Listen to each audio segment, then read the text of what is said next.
أعوذ بالله من الشيطان الرجيم. بسم الله الرحمن الرحيم.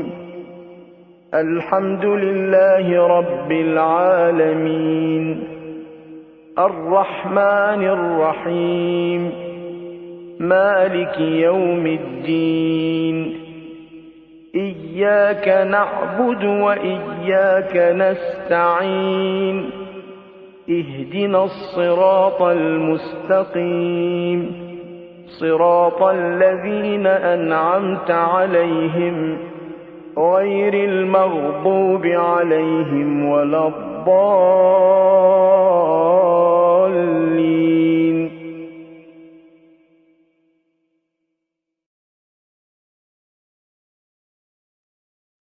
مولانا ابو القاسم وآله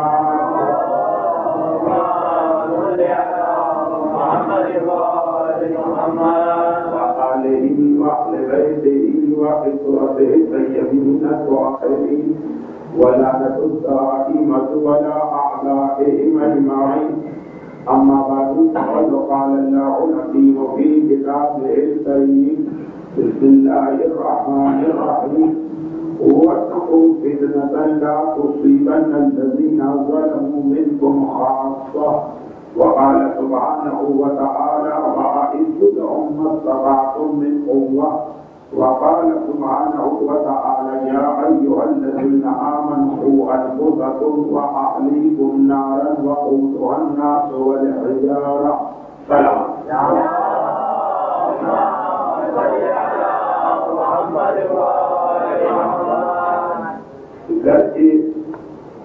میری گزشتہ مجلس اور آج کی مجلس کے دوران دو ہفتے کا وقفہ ہو چکا ہے، لیکن پھر بھی موضوع جو کہ نامکمل رہ گیا اس لیے آج کی مجلس میں بات وہیں سے آگے بڑھائی جا رہی ہے۔ گزشتہ مجلس غالباً ان جملوں پر اختتام کو پہنچی یا دشمن کی ساری کوشش یہ کہ گھر ہمارا ہو، دوست مومنان کی ہو، بچہ ہمارا کہلائے لیکن مددگار اس کا بنے۔ اور غالباً یہاں تک میرا ذہن کام کر رہا مامون رشید عباسی اپنی بیٹی کی شادی جس مقصد کے تحت امام معصوم سے کی اسی واقعے کو سامنے رکھ کر یہ نتیجہ آپ کو پہنچایا گیا۔ ہو سکتا اس کو نہیں کہتے لیکن مجلس میں تھا ایک مرتبہ پھر جملے کو دوہرا کہ ایک تو یہ طریقہ دشمنان نے اہل بیت کا اہل بیت کے مقابلے میں تھا کہ باہر غیروں کو لا کے حملہ کرواتے تھے، لیکن اب اس کے بعد اہل بیت کے دشمنوں نے اپنا طریقہ بدلا اور انہوں نے یہ دیکھا کہ اگر باہر سے آ کے حملہ ہو تو مسلمان سمجھ جاتے ہیں کہ ہم کہاں ہے باطل کہاں۔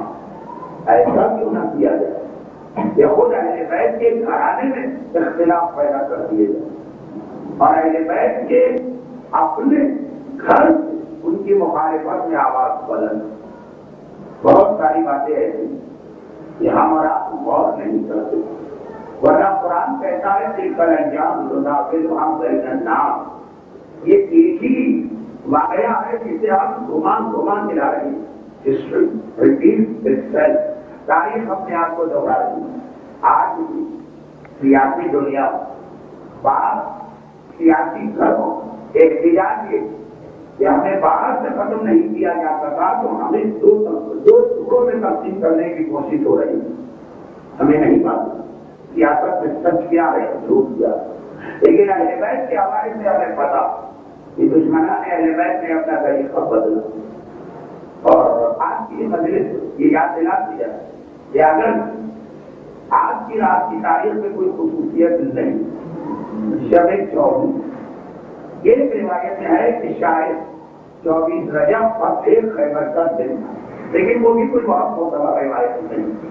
لیکن آنے والی کل کی رات شب 25 اہل بیت کے گھرانے اہم شہادتوں میں سے ایک شہادت، اگر کہ یہ لفظ خود بہت برا لگتا، اہم شہادت یعنی معاذ اللہ سے بڑے اہم خط، لیکن نہیں، مسائل اور مظلومیت کے اعتبار کربلا کا واقعہ تو ایک واحد، لیکن کربلا کے بعد مولا کی شہادت کی رات 19 رمضان، شہزادی کی شہادت کی قیامت صغریٰ اور اسیر بغداد امام موسی کاظم علیہ السلام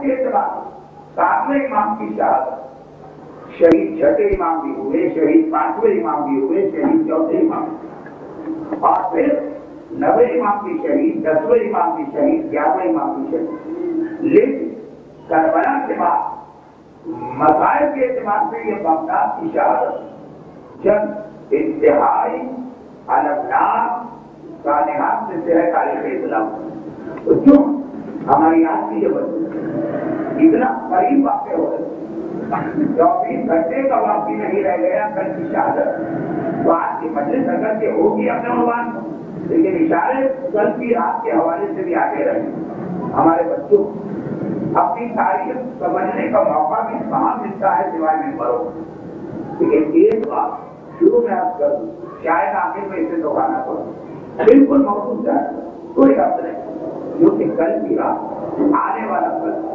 شب 25 جمعے کا دن گزر گیا، مسائل اور مظلومیت کے اعتبار اس امام معصوم کی شہادت کی رات ہے جس کے 14 سال پہلے گزرے، اور پیمانے کی حالت مسائل تو آج انہیں امام کے پڑھنا، تو اب آپ کے لیے زیادہ ذرا میرا یہ جو کہ اگر کل رات اور پرسوں ٹیلی ویژن کے تفریحی پروگرام اپنے آپ کو اور اپنے بچوں کو بچا سکے تو غالباً ہفتے محبت ذرا سادہ ہو جائے، لیکن جنہیں کل ڈرامے دیکھنا ہے تو دیکھیں، جنہیں کل تفریحی پروگرام سننا ہے یا دیکھنا ہے وہ اپنے کام پہ لگے رہیں، کل دن کی بات نہیں، کل رات سے لے کے پرسوں تک، اور اگر کوئی اپنے آپ کو بچائے تو بس اسی حوالے سے بچائے کہ بہرحال ہم اپنے گھروں میں جس طرح سے ٹی وی دیکھ رہے ہیں،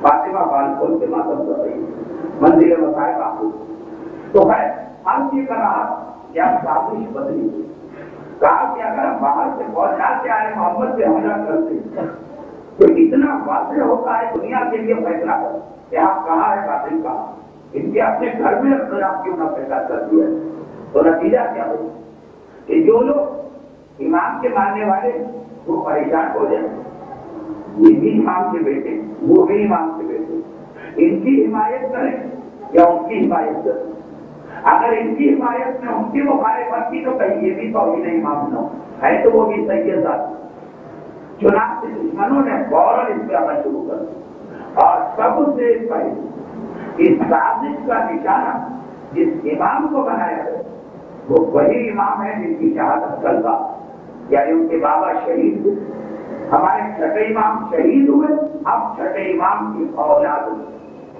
3 امامت کے دعوے دار سامنے آتے، آج کی سیاسی دنیا کے کچھ حالات بہتر ہیں، تو حیثیت یہ ہے کہ امام سے شیعہ ایک تو ویسے ہی وہ دشمنوں کا نشانہ بن گیا، یا تفریح کے عالم میں ہے یا بہت ہی لو پروفائل پر زیادہ سامنے نہیں آتے، اور ایک دم سے اس کو اطلاع ہے کہ چھٹے امام کے گھر سے 3 آدمیوں نے دعویٰ امامت کیا، اور 3 میں سے 2 جو جھوٹے تھے،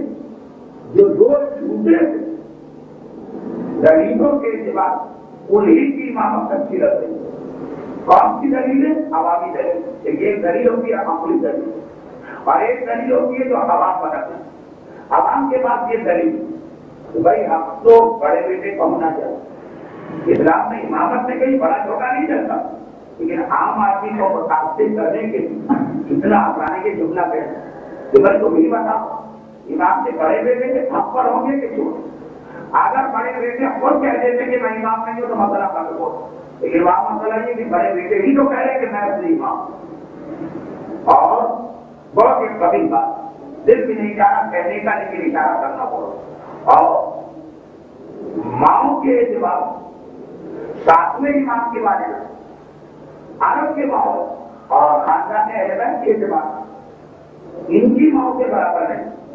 کیوں؟ ساتویں امام کی والد افریقہ سے تعلق رکھتے ہیں. افریقہ کے حوالے سے ہمارے یہاں یا بلال حبشی کا نام لوگوں کو معلوم ہے یا فضلہ کا نام. یہ الگ بات ہے کہ فضلہ ہندوستان کی، لیکن افریقہ کے حوالے سے لوگ ان کو یاد کرتے ہیں. اور واقعات جو افریقہ کے حوالے سے خاتون سامنے آتی ہے جناب حمیدہ بربریہ، سوڈان سے آگے جو علاقہ دریا نیل کے پرے ہے وہاں سے اس کا تعلق. تو آپ جو امام کے باقی بیٹوں کی ماں ہے عرب، تو عرب ماحول میں یہ بھی ایک چیز کاؤنٹ کی جاتی کہ بھائی بڑا بیٹا بھی ہے، اپنے آپ کو امام کہہ بھی رہا، ماں بھی اس کی عرب، اور یہ ساتویں امام چھوٹے بھی ہیں، ماں بھی ان کی باہر خاندان بلکہ باہر علاقے سے آئی. اب نتیجہ کیا ہے کہ جو اہل بیت کے رشتے دار ہیں ان کو جوڑ آپ ہوگی وہ پریشان ہوں. عبداللہ افراح کہتے میں بڑا بیٹا ہوں، امامت میرا آپ ہونا چاہیے. اور دوسرا جو دعوے دار امامت تھا وہ کون، جس سے آج تو پرنس کریمہ وقارہ کا رشتہ ملا تھا، محمد ابن اسماعیل. چھٹے امام کے سب سے بڑے بیٹے اسماعیل، وہ تو باپ کی زندگی میں انتقال کر رہے، لیکن ان کی اولاد تھی محمد نے دیکھا یہ اصل میں سب سے بڑے بیٹے کو امامت ملتی. وہ اگر دنیا سے چلے گئے تو اس کے بعد میں ان کا بیٹا مجھے ملنا چاہیے. اچھا یہ دو آدمیوں کی دعوے پھر سمجھ میں آ رہے، محمد کا دعویٰ اور عبداللہ کا دعویٰ. عبداللہ سب سے بڑے بیٹے ہیں، ساتویں امام کی شہادت، چھٹے امام کی شہادت. جو اسلامی فقہ کا ایک مسئلہ کہ باپ کے قضا نمازیں بڑے بیٹے پہ واجب.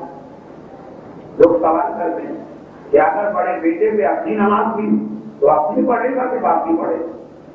یہ غلط ہے. اگر کسی آدمی آج کسی نے اگر ظہر کی نماز کے قضا کی اور مغرب کی نماز کی قضا کی، اگر جو مغرب کی قضا نہیں ہوئی لیکن بطور میں تھا، اور وہ آ کر اس سے ایسے پوچھے کہ میں نے ظہر کی نماز کی قضا کی ہے مغرب، پہلے یہ پڑھوں گا کہ پہلے وہ پڑھوں گا؟ وہ کہے گا تم نے دونوں قضا کی ہے، تمہیں دونوں پڑھنا. اسی طرح باپ کی قضا نماز بڑے بیٹے پر اسی طرح واجب ہے جیسے اپنے قضا نماز برابر کر سکتے. یہ نہیں کہ پہلے اپنی پڑھ لو پھر باپ کی پڑھو، یا پہلے باپ کی پڑھ لو پھر دونوں برابر. تو اب اس میں ایک مسئلہ تھا کہ اگر کسی شخص کی زندگی اس کا بڑا بیٹا مر گیا پھر ہی آدمی مر، تو اس کی قضا نماز اس بیٹے پر آئے گی جو باپ کے انتقال کے وقت بڑا، چاہے ترتیب میں دوسرا ہو کہ تیسرا. عبداللہ یا افراح باپ کے انتقال کے وقت پڑے. انہوں نے کہا میرا بابا جب گیا دنیا سے تو میں بڑا. آدھے شیعوں نے کئی بات سمجھ میں آتی، اگر امامت کے عقیدے کی بنیاد غلط دلیلوں پہ رکھی جائے تو نتیجہ نکلتا، جبکہ امامت میں رشتے داری نہیں سے بات سے کون پورا ہو کر رہا اس کو امام مانا جاتا. لیکن جن کے ذہن میں یہ بڑا بیٹا محمد نے کہا یہ کیا بات، حقیقت سے تو بڑے بیٹے کے بابا اگر وہ چلے گا چھٹے امام کے سامنے اس دنیا تو ان کا بڑا ہونا تو ختم نہیں ہو، اگر تو وہ بڑے چنانچہ ان کا آپ مجھے ملنا چاہیے. جب انہوں نے دیکھا کہ شریعت کے اعتبار سے میرا دعویٰ کمزور ہے، کیونکہ شریعت قضا نماز میں بھی یہی کہا جاتا کہ جو باپ کے وقت موجود بیٹوں میں جو بڑا، اور میراث کی تقسیم میں بھی یہی کہا جاتا. لیکن جب کوئی آدمی مرتا ہے تو اس کا مرتا تقسیم ہوگا، اس کے بیٹوں کو ملتا ہے. کون سے بیٹوں کو؟ جو اس کی موت کے وقت زندہ، جو اس کی زندگی میں انتقال کر، نہ انہیں کوئی حصہ ملتا ہے نہ ان کی اولاد. اب جب محمد نے دیکھا کہ اگر سے پھر یہ اچھل تھا کہ بابا تو میرا باپ بڑا بیٹا اسماعیل، جس سے یہ اسماعیلی فرقہ نکلا، لیکن اس فرقے کی وجہ سے جناب اسماعیل کی ذات میں شک نہ کر. یہ وہی مسئلہ جو قرآن نے حضرت عیسیٰ کے حوالے سے نقل کیا کہ قیامت کی طرف عیسیٰ سے پوچھے اے عیسیٰ کیا تم نے عقل کا لینا، کیا تم نے اس سے کہا اب سے رسولی و امی نہ ہے کہ مجھے اور میری ماں کو خدا مان؟ عیسیٰ بیچارے کا حضور نہیں، ماننے والوں نے گڑبڑ کی. جناب اسماعیل کا حضور نہیں، ماننے والوں نے ان کو امام بنا دیا. جب ان کے بیٹے محمد نے دیکھا کہ میں کتنا بھی شور بچاؤں لیکن چونکہ میرا باپ چھٹے امام کے سامنے انتقال کر گیا تو مجھے نہیں مل رہا ہے امامت کا. انہوں نے ایک اور چکر چلا دیا، کہا میرے باپ مرے ہی نہیں، وہ تو غائب ہو گئے، زندہ غائب ہو گئے تھے زندہ، اور مجھے تاکہ مرنے کی بات ہی ختم ہو جائے. لیکن یہ دونوں کے ساتھ بہت مومنین کی عقل میں آ رہے ہیں، ہاں بھائی امامت تو بڑے بیٹے کو ملنا چاہیے، بڑے کے ہوتے ہوئے چھوٹا کر تو آپ لوگ کچھ ادھر چلے گئے کچھ ادھر. کچھ لوگ کیا کیا انہوں نے غیر جانبدار کر کہا بھائی ہم کیا بولیں، یہ بھی چھٹے امام کے بیٹے، وہ بھی چھٹے امام کے بیٹے، وہ بھی چھٹے امام کے پوتے. اب ہم یہ اہل بیت کے گھرانے کے بارے میں کیا بولیں، ہمیں کچھ نہیں بولنا، ہم سب کا احترام کریں. ساتویں امام کی امامت بہت ہی مشکل منزل میں شروع ہوئی. یا غیر میں دیکھیں یزید حملہ کرے جواب دینا آسان، مامون رشید حملہ کرے، ہارون رشید حملہ کرے، منصور حملہ کرے، جواب دینا آسان. سگے بھائی اور سگا بھتیجا مخالف بن کر کتنا مشکل وہ ہے بالکل ابتدا. لیکن کیونکہ میرا پورا موضوع بھی یہ ساتویں امام، لیکن جب یہ سازش ناکام ہو 16 سال لگے، 16 سال کے بعد محمد ابن اسماعیل کی امامت بھی ختم ہو گئی اور عبداللہ عطار کی امامت بھی ختم. جو کچھ لوگ دوڑ کے گئے بھی تھے کچھ عرصے کے بعد اندازہ ہو گیا ہم رکا تھا. امام کا بیٹا ہونا اور بات ہے، امام ہونا اور بات ہے. وہ واپس آ اور تقریباً 158 ہجری تک سب لوگ واپس آ چکے تھے ساتویں امام کی جائے. لیکن یہ 10 سال بڑے صبر و تحمل کا مرحلہ، دشمن کے موقع ڈھونڈا کہ ساتویں امام اپنے بھائیوں کے خلاف الگ اعلان کچھ بولے اور اب اس موقع سے فائدہ اٹھا کے سارے خاندان کو خرچ کر دیں. ساتویں امام نے بڑے صبر کے ساتھ اس بندے کو طے کر دیا. دشمنوں نے دیکھا یہ گڑبڑ ہو، ہم تو سوچ رہے کہ خاندان کا جھگڑا معذلہ پورے مسئلہ امامت کو ختم کر دے گا، لیکن یہ ناکام. تو اب وہ انہوں نے سازش کی جو میں نے 2 ہفتے پہلے بتائی. اب خاندان کی بات کی، اب امام کا بیٹا اسے اپنے رنگ پہ رکھتا. چنانچہ بابو نے اسی لیے اپنے بیٹے کی شادی کر ان امام نسل میں جو امام ہو. اب ہمیں جھوٹا امام نہیں بنانا تو واپس سچا امام ہو، لیکن ہوگا تو میری بیٹی کی اولاد یا نانا کا ذرا بھی خیال نہیں کرے. ہمارے یہاں تو نانا کا بڑا احترام ہوتا ہے نا، یا نانا کا ذرا خیال بھی نہیں کرے، بیٹا ہی نہیں کرو. اب جھوٹا امام نہیں بنا رہے، سچا امام. لیکن ہماری نسل میں اور یہی سازش اب آئی. اتنا میں نے بیٹھ رہا ہوں اس لیے بتا، یہی سازش آج کل کی جا رہی. اب تک ہمارے دشمن چاہے وہ امریکہ ہو چاہے وہ یورپ باہر سے ہم پہ حملہ کرتے ہیں. بہت سے مومنین اس حملے میں ان کے راستے میں چلنے لگے، لیکن پھر بھی بہت سی خراب تک جمے ہوئے اپنے عقیدے پر، اپنے دین پر. اگر تقریباً ہر دوسرے گھر میں بے حجابی آ گئی، اگر پھر 100 میں 1 صحیح ابھی حجاب والے گھر، اگر ہر 100 میں سے 99 گھر جس کو آرٹیشن پینا اور گانا اور نام یہ آ گیا کس طریقے سے آیا، کس رڑنے سے آیا.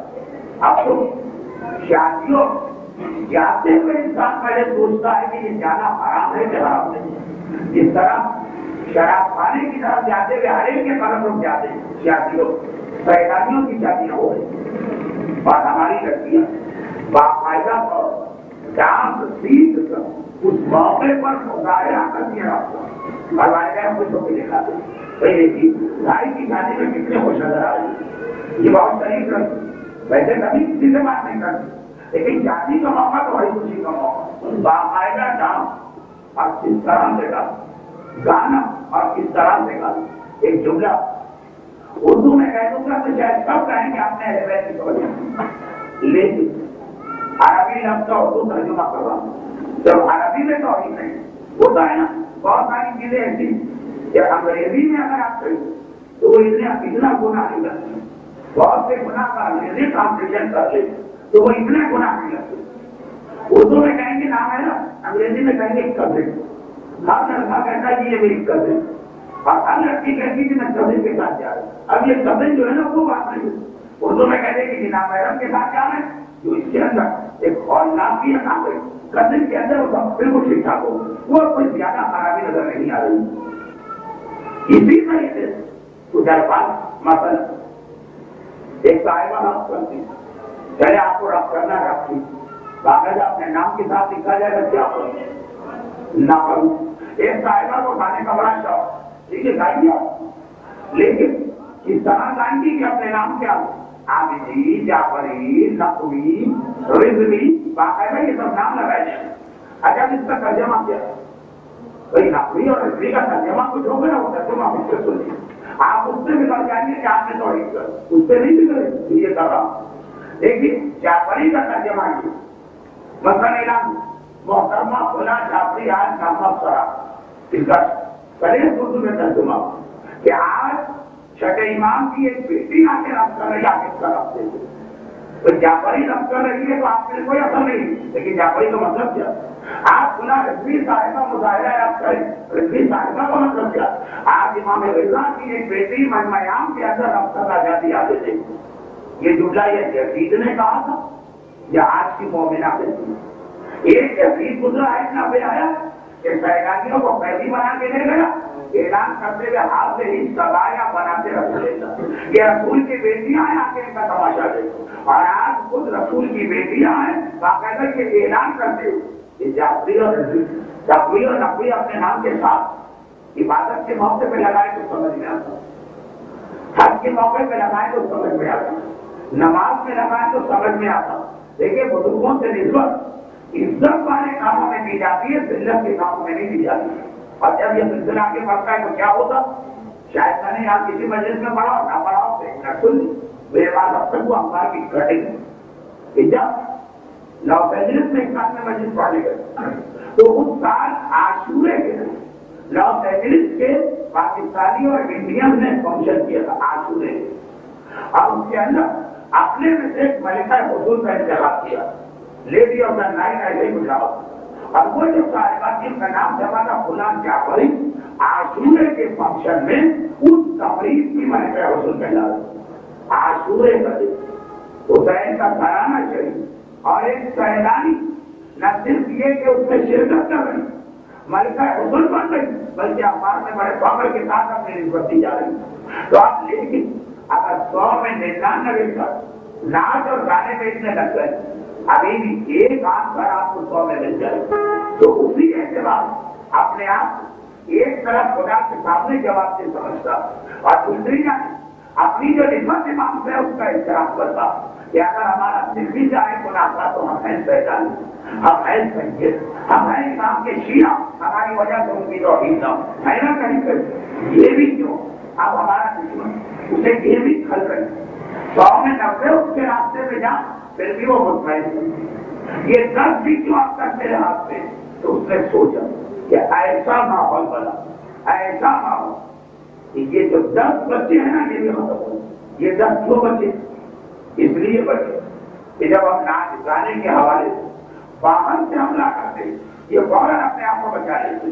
اب ہم ماحول ایسا بنا دیں کہ مومن کے گھر کے اندر وہ ماحول ہو جائے جو ابو جہل اور یزید کا ماحول, اور اس کے لیے واقعی یعنی مومن کو کیسا ہونا چاہیے پھر ہم اس جملے بنائیں. یہ واقعہ بھی بڑا مشہور ہے, شاید آپ نے کبھی سنا ہو. میرا یہ بھی ایک مسئلہ کہ بات کہیں بھی کرتا ہوں وہ ہر جگہ پھیل جاتی ہے, لیکن پھر بھی سن لی.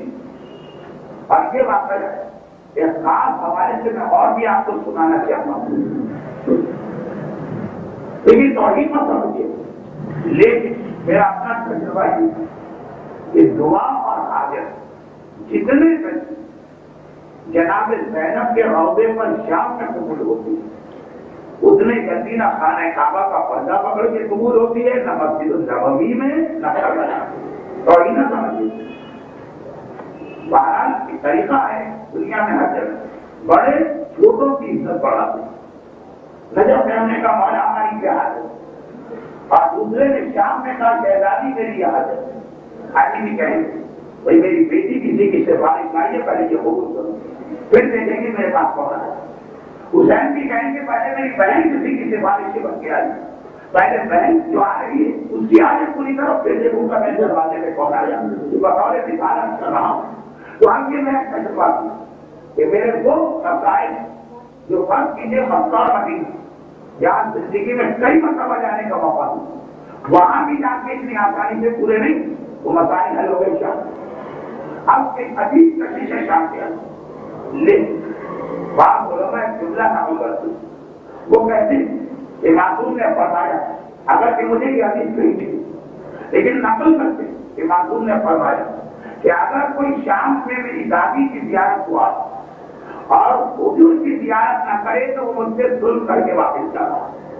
اچھا، ایسی حدیث رسول اللہ کی تو ہے، پیغمبر کا ارشاد ہے کہ اگر کوئی مدینے میں میری زیارت کرا اور میرے چچا حمزہ کی زیارت نہ کرے تو وہ مجھ سے ظلم کر کے واپس جا رہا ہوں۔ لیکن بات کہتے ہیں کہ ارشاد کے بارے میں بھی بننا ہو حالت، لیکن خاص درخواست کہ اگر کبھی آپ کو اکیلے شام جانے کا موقع دو تو لوگوں سے پوچھنا، وہ جو ابن عدی کے روضے میں ضرور پہنچ جائے۔ قافلوں میں جو لوگ جاتے ہیں وہ تو قافلے تو سب جاتے ہیں، لیکن اکیلے لوگ، میں نے پچھلے سال کی جگہ یہ واقعہ پڑھا تو واقعہ کو نہیں، اس سے پہلے یہ جملے جو پڑھے تو مجمع میں سے کتنے لوگ ایسے تھے کہ مولانا ہم تو شام کئی دفعہ ہوتے ہیں لیکن ہمیں کسی نے نہیں بتایا۔ ہم تو جناب زینب کے روضے کی زیارت کرتے ہیں، ملتان صاحب میں جناب سکینہ کی خبر دیکھتے ہیں، مسجد دمشق میں دربار یزید دیکھتے ہیں ہمارے خصوصاً یورپ اور امریکہ آتے جاتے جو لوگ شام میں 2 دن ٹھہر جاتے ہیں۔ اردو تاریخ اسلام آل محمد کا اتنا اہم ماننے والا کہ شام جا اپنے آپ کو ان کے روضے کی زیارت سے محروم نہ ہو، اور جو لوگ لا علمی ان کے روضے کی زیارت سے محروم ہوتے، افسوس ہوتا ہے اس کی حالت کہ گویا آب حیات کے قریب جا کے پیاسے واپس آئے۔ لیکن شام میں بہت اہم زیارت ہے حلب وہ جگہ جہاں سیلانیوں کا لٹا قافلہ ایک رات کو ٹھہرا اور وہاں پہ عیسائی کا درجہ چرچ، اس کی دیوار آدھی رات غیبی ہاتھ سے وہ شعر لکھا جو امت نواسہ رسول کو شہید ہے، وہ کیسے رسول کی شفاعت کی امید کرتی، اور وہ چرچ کا پادری اسی رات کو مسلمشیہ ہو گیا، اور جس پتھر پہ امام کا سر رکھا اب تک اس پتھر پہ وہ کڑا بنا ہے جس پہ سخن پایا جاتا۔ اور حالت ایک روایت کے مطابق امام حسین کے آخری بیٹے شہید ہوئے کربلا میں، جب امام مظلوم گئے تو اس وقت ان کی ایک بیوی حاملہ علی اکبر سے بھی چھوٹ، وہ راستے میں حلب میں پیدا ہوئے اور وہیں شہید، اب تک اس کا روضہ بھی وہاں پر۔ یہ بہت ہی اہم زیارت، اور حلب سے ملا اب کا علاقہ ہے جہاں جنگی صفین ہوئی اور ہمارے یہاں سے فرقوائے سے قراری کرا ہوگا، وہاں لوگ نہیں جاتے۔ پاکستان کے 100 دائرے کے شام پر 2 ملیں گے کہ جو حلب اور رکھا ہو کیا ہے، لیکن پھر بھی سمجھ میں آتا 600 میل کا فاصلہ، خاص طور پہ الگ سے وقت نکال کے جاؤ، ہر آدمی زیارت سے جلدی میں ہوتا، اگر کہ اہم زیارت ہے مگر عقل قبول کرتی ہے تم کیوں نہیں؟ لیکن حضور ابن عدی کیا جب کوئی چھوڑ کے آتا، ارے شام میں جہاں ٹھہرے ہو وہاں سے 15 یا 20 منٹ کے راستے میں ان کا ہوگا، اور وہاں تک نہیں، جس کے بارے میں یہاں تک کہہ دیا کہ اگر کوئی جناب زینب کی زیارت کرے وہ زیارت نہ کرے تو وہ ظلم کر کے جا رہا۔ یہ بولا شیطان نے ہمیں محروم رکھا ہے ہماری لائف کا فائدہ اٹھا۔ خیر، یہ صرف اس لیے مشورہ کہ آج کے لوگ زیارتوں پہ پہنچ جا رہے ہیں، لیکن اگر اتنی عجیب واقعہ بڑا کھلا ہے، لیکن جو کہ مشہور ہے اور میں خود پچھلے سال 4 جگہ 3 جگہ پڑھ چکا ہوں، اس لیے مختصر کرتا ہوں، اس سے مستقل جو جناب حجر ابن عدی گرفتار کیے گئے یزید کے باپ کے زمانے، اور اس وقت کہ جب خطبہ جمعہ مولا کی شان میں گستاخی ہوئی تھی تو انہوں نے مسجد میں کھڑے ہو کے احتجاج کیا شہر کوفہ، گورنر نے گرفتار کر کے ان کو حاکم شام کے پاس شام بھجوائی، مگر یہ اتنی اہم شخصیت کہ ان کی گرفتاری سے پورے عالم اسلام میں تہلکہ مچ گئی، اور اتنی بڑی بڑی سفارشیں حاکم شام کے پاس پہنچ گئی کہ وہ بھی گھبرا گئے کہ میں کیسے ان کو شہید کروں۔ اہل بیت یا ان کے ماننے والے سفارش لائیں تو کوئی مانے، ہمارا عقیدہ رکھنے والے بھی بڑے بڑے لوگ سفارش دیتے ہیں۔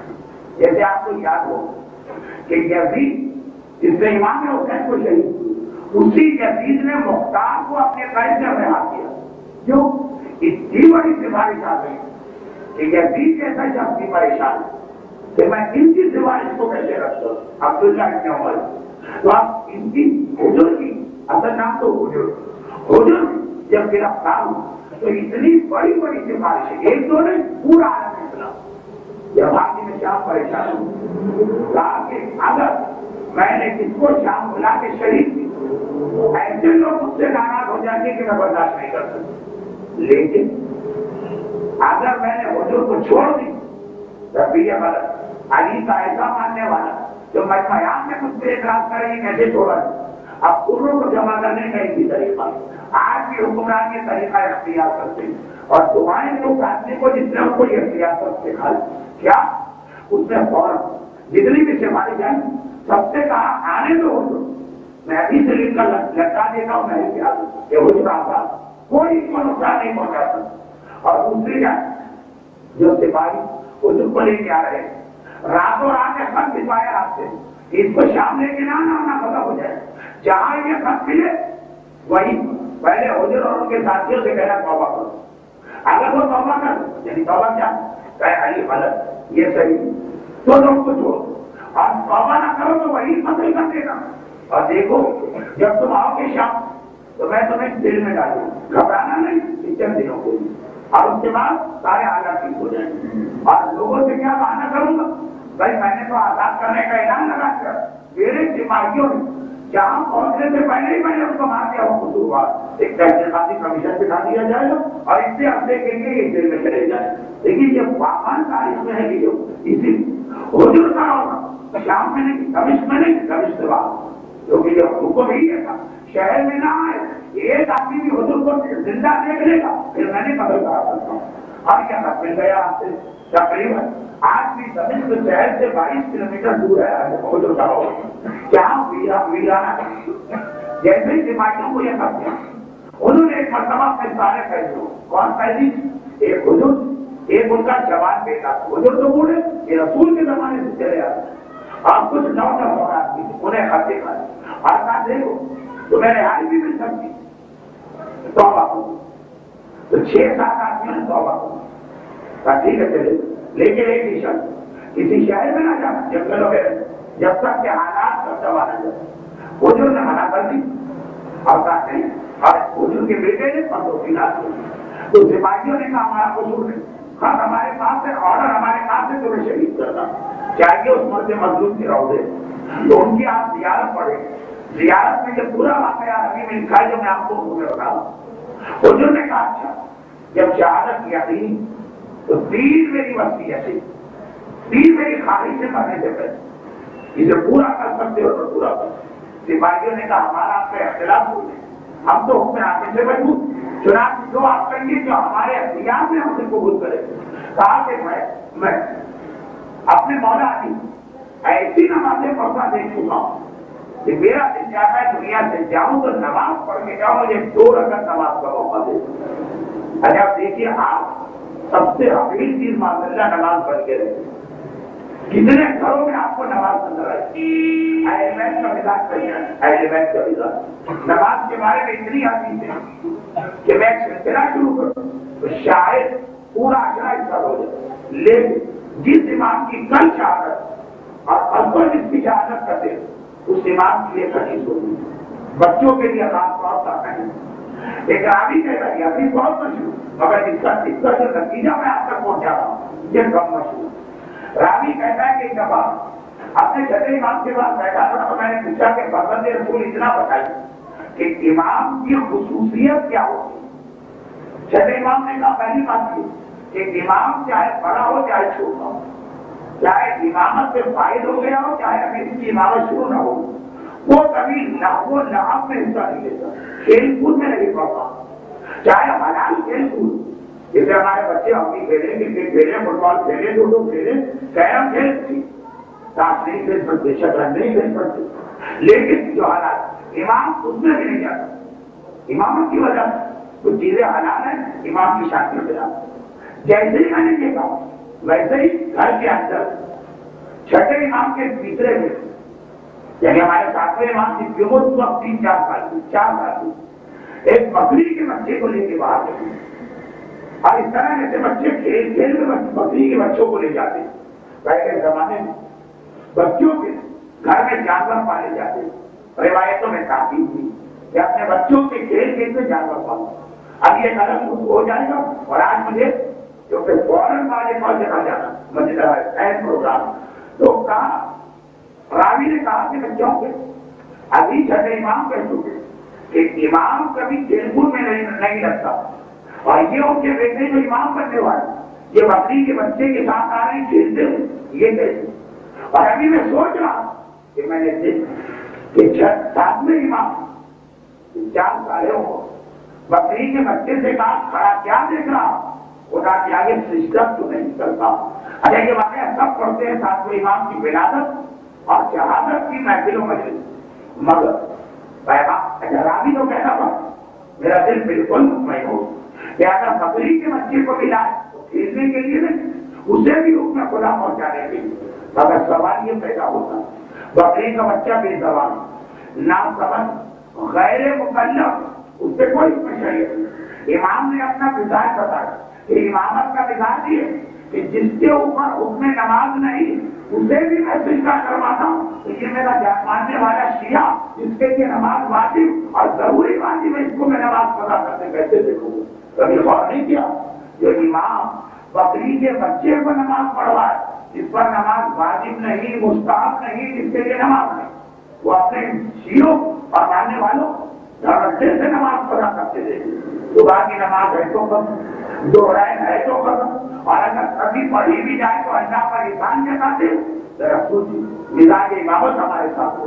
اور ادھر حضور نے بھی بتایا کب کرنے سے پہلے 2 رکعت نماز سپاہی نے کہتی ہمیں جلدی نہیں ہم سے یہ نہیں کہا گیا کہ بھائی دشمن آئے جلدی شہید کر شہر میں نہ آنے کا ٹھیک ہے آپ نماز پڑھ 2 رکعت نماز پڑھو. لیکن نماز کے بعد ایک جملہ تھا کہ خدا کے قسم زندگی میں اتنی بار میں نے کوئی نماز نہیں پڑھی لیکن آج اس لیے پڑھی کہ تم یہ نہ سمجھو کہ علی والا موت کے ڈر سے اپنی نماز کو لمبا کر رہا.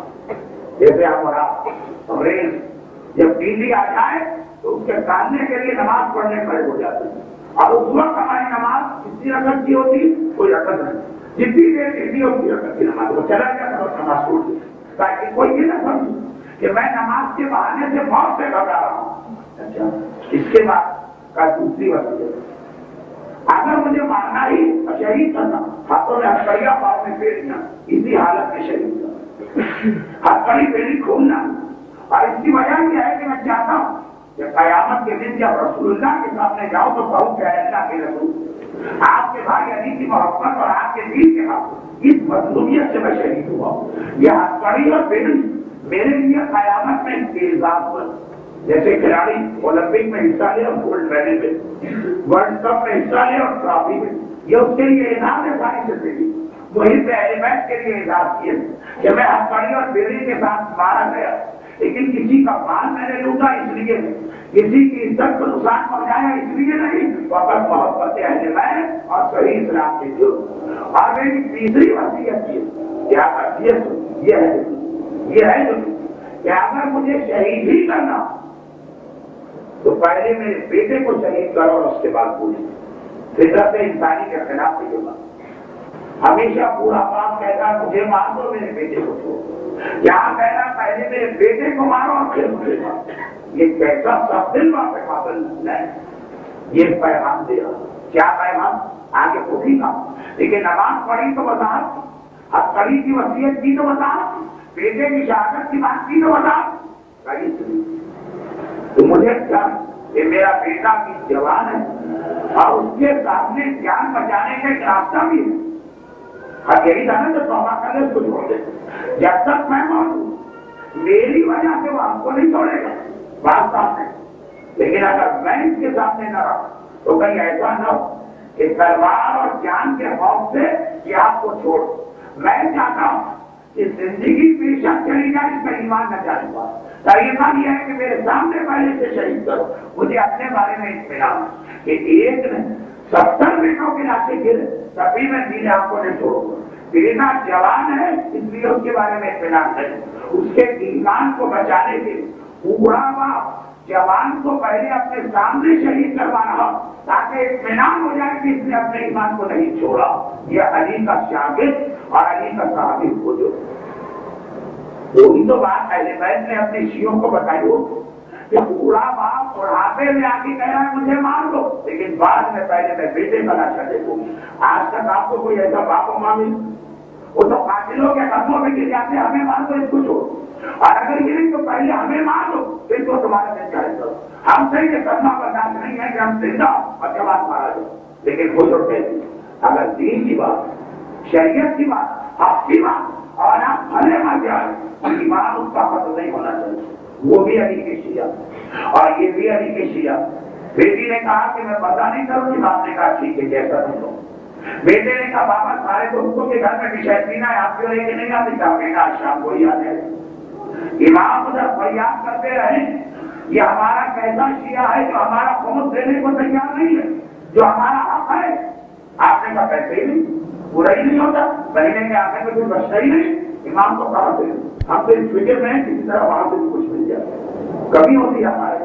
لیکن بیٹے نے کہا ٹیچر پینا کا بیٹا شام سے پہلے پہنچ جائے اور پہنچ بھی جاتا. آپ عام طور پہ ہوتا ہی کہ شام کو سارا شہر ایک طرف جاتا. اچھا ہم لوگوں کا کام شام کو شروع ہوتا، مسجدوں کا اسی طرف جاتا، الٹی طرف. مطلب سب صدر اور بندر روڈ سے ناگوان آ رہے ہیں، ہمیں وہاں جانا. تو روزانہ 40 سے 50 ٹیکسیاں ملتی ہیں جس کے اوپر ٹیشن نکلا جاتا. گرتے گرتے ہم تھک جاتے گرنا چھوڑ دیتے. لیکن ایک طرف کی عادت اور دوسری جانب حضور بھی مومن. بھائی اگر اہل بیت کے نام بخشش اتنی نہ ملے کہ تمہارا بیٹا گائے کہ ناچے کہ نماز قضا کرے کہ کچھ کوئی پرواہ نہیں، تو بزرگ ایسے بات سے جو کہنے میں چاہتا ہوں میرا بیٹا پہلے ہمارے پاس اس کا انکار کر دیا. میں تو وہ مثال دے بھی نہیں رہا جو انشاءاللہ انسان رمضان میں میرا بہو بنے. جناب سیدنا نبی نے اس لڑکے کو قتل کر دیا جو ابھی نابالغ، فقط اس لیے کہ آگے چل کر کے گنہگار بننے والا. اتنا زیادہ اسلام میں اولاد کے حوالے سے ہماری ذمہ داری ہے. اب قرآن کی وہ 3 آیتوں کا ترجمہ کروں. میرا مجلس کا اسٹائل ہی بالکل الٹا ہوگا. اس میں یہ الٹ بھی شامل ہے کہ عام طور پہ خطبے کے بعد پہلے آیت کا ترجمہ ہوتا ہے پھر تقریر ہوگا.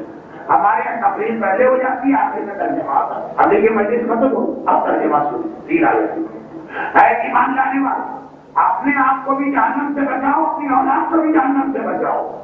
وہاں اسلام کہہ رہا بچاؤ اور اپنی شیطینہ لگاتے دھکیل رہو کہ بیٹا جلدی چلے جاؤ.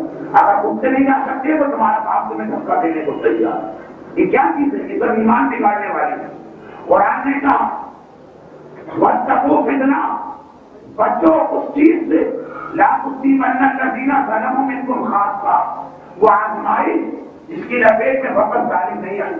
اگر چپچاپ بیٹھے رہے جنگل میں آگ لگ گئی تو سب جلیں گے. اگر تمہارے گھر میں بھی شیطین ہے ٹھیک ہے میں اپنی منزل پہ جاؤں. آپ نے کہا الحمدللہ ہمارے یہاں ہے، آپ کی سگی بہن کے ہاتھ میں. آپ نے کہا الحمدللہ ہمارے یہاں پہ حجابی ہے، آپ کے سگے بھائی کی گھر میں تو بے حجابی. ٹھیک آپ کہہ سکتے ہیں کہ بھائی دوسروں میں کیا اختیار رکھتے ہیں؟ جی اختیار ہے. ہاں جہاں تک ہے بات کبھی بھولا کو، کبھی سارے ناگواری کیا، کبھی کسی ایسا طریقے سے اس میں اسلام پہنچایا، وہ الگ بات ہے کہ وہ نہیں مانی. تم نے کوشش کی، تم نے کبھی یہ چاہا، آپ نے کہا ہمارے گھر میں کوئی حرام نہیں. قرآن کہتا ہے واتقوا فتنہ، اس فتنے سے ڈرو لا تصیبن الذین ظلموا، جو خالی ظالموں کو اپنی لپیٹ میں نہیں لے گا پھر سب اس کی لپیٹ میں آ جائے. کبھی تم نے اپنی ذمہ داری ادا کی. اور تیسری بات اچھا اس حوالے سے بھی ایک جملہ ہے. میرا 7واں امام 14 سال قید رہا مگر گرفتار کس دن ہوا؟ جس دن حج کے دوران بڑے مجمع میں ہارون کو غلط پیغام پہنچا کے سنا تو کیا واقعہ کیا؟ ہارون خلیفہ تو بن گیا مگر دل میں اس کے چوٹ، اسے پتا ہے کہ میں صحیح خلیفہ نہیں. اب وہ پبلک کے سامنے اپنے خلافت کو صحیح ثابت کرنا چاہتا.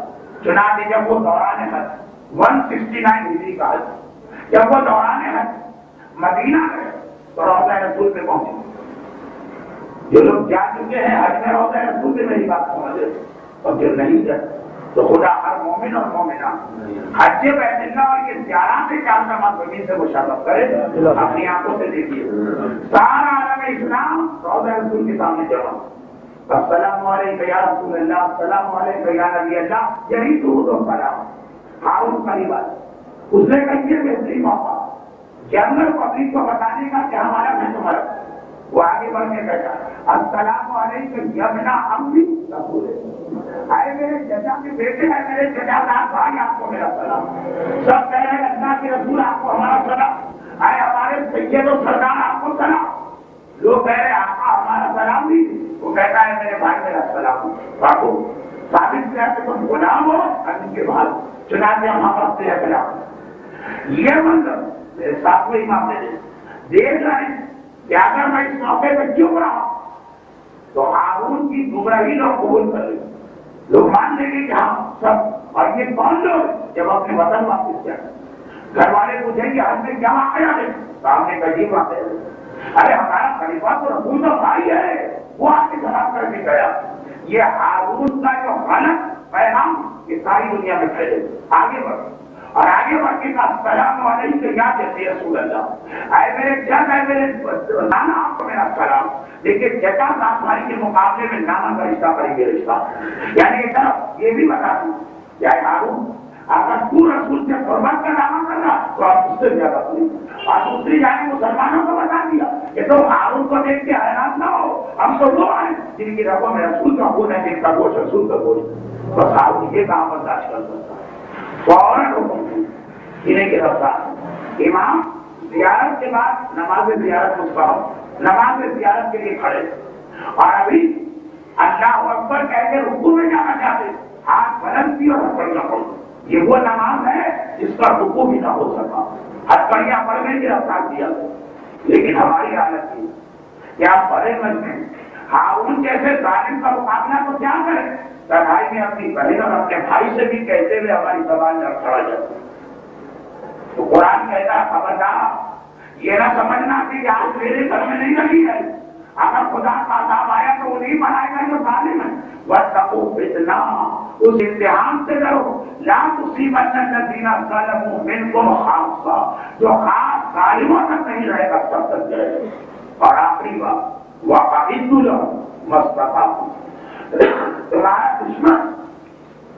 تمہارا دشمن جب تمہارے خلاف حملہ کرے تو جس ہتھیار سے حملہ کیا ہے اعدوا لہم اسی سے تم اس کو جواب دو. چنانچہ اگر پینا اور ہماری عورتوں کے ذریعے سے دشمن اسلام تباہ کرنا چاہتا ہے، اب بہترین طریقہ کہ ہماری عورت ہی اسلام کو بچانے کا ذریعہ بنے.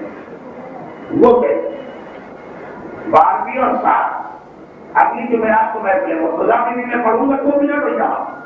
یہ تیسری بات کیا کریں، دوسری بات یہ نہیں بچاؤ، اور تیسری بات کہ جب دشمن جس چیز سے حملہ کر رہا ارے وہی چیز تم بھی لو اور اسی سے دشمن کو جواب.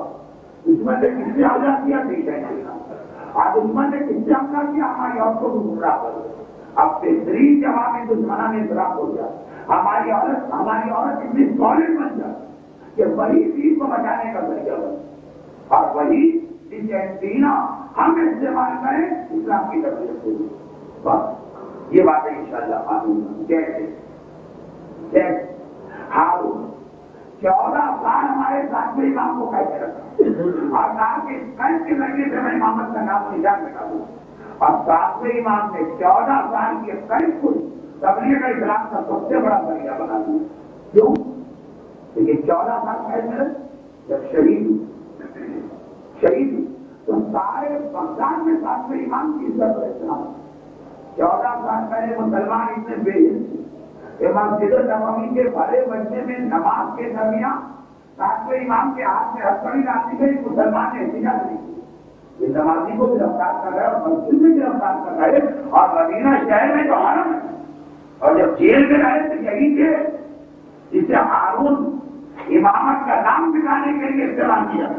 اس جیل میں اتنا کام کیا 7ویں امام، اسی ہارون کے اپنے گھر امام کا کلمہ ایسا پڑا ہوا کہ جب مامون کو اپنی خلافت بچانا تھی تو انہیں کے بیٹے سے درخواست کر رہا ہے اے 8ویں امام میرے ساتھ مل جائیے تاکہ میری خلافت بچوں. یعنی کتنا امامت اور اسلام اور اہل بیت کو مضبوط کر دیا 7ویں امام نے خرچ کیا. یہ ہارون کی بھی یہ حکمت نہیں 7ویں امام کو شہید کر ان کا لاشا لوگوں کے سامنے آ گیا. اس کی بھی ہمت تھی, جس کی اتنی ہمت تھی کہ دوران حج بڑے مجمع میں نماز میں گرفتار کر لی اور یقین تھا کوئی احتجاج نہیں کرے. آج 14 سال بعد اور زیادہ لوگ گمراہ ہو جانا چاہیے. ہارون کی جیل کو ساتویں امام نے ہارون کے خلاف استعمال کی. چنانچہ ہارون جب یہ دیکھا کہ میری سازش کو الٹ گئی تو نہ صرف یہ کہ وہ امام کو شہید کرنا چاہتا بلکہ یہ بھی چاہتا ہے کہ عوام کے سامنے امام کا لاشا نہ دے. چنانچہ اس نے حکم جاری کیا جب انہیں تم نے شہید کر دیا تو ان کا لاشا بغداد کے پل پہ لے جا کے ڈال دو. بغداد سے باہر نکلنے کا راستہ پل بنا کیوں ڈال دو؟ پرانا زمانہ ہے, کوئی لائٹ, کوئی الیکٹرک پول, کوئی اس قسم کی روشنی تو اندھیرا.